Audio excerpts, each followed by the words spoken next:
కోస్తా జిల్లాల్లో వచ్చేటప్పటికి సుజనా చౌదరి, సీఎం రమేష్ నాయకత్వంలో ఒక బృందం ఇట్లాగ పెట్టేసేసి ఇదిగో తెలుగుదేశంలో రేపు పొద్దున ఇటు సీటు పోబోతుంది, అందరితో టచ్లోకి వెళ్ళడం.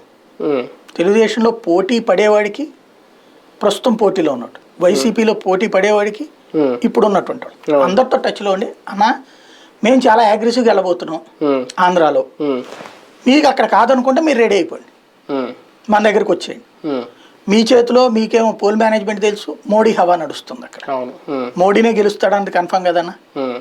ఇక్కడ అంటావా ఎస్ దెబ్బతిన్నాం, ఈసారి ఖచ్చితంగా ఉంది ఇంప్రూవ్మెంట్, ఖచ్చితంగా మీ నియోజకవర్గంలో మీరు వస్తే గెలుస్తారు, శాంతం మీరు పక్క వెళ్ళడం మాకు మంచిది కాదు అనిపిస్తుంది అన్న, మీరు ప్రూవ్ చేసుకోవడానికి ప్లస్ మనం అన్నటువంటి దాంతో ప్రచారంలోకి వెళ్ళారనుకోండి నడుస్తుంది.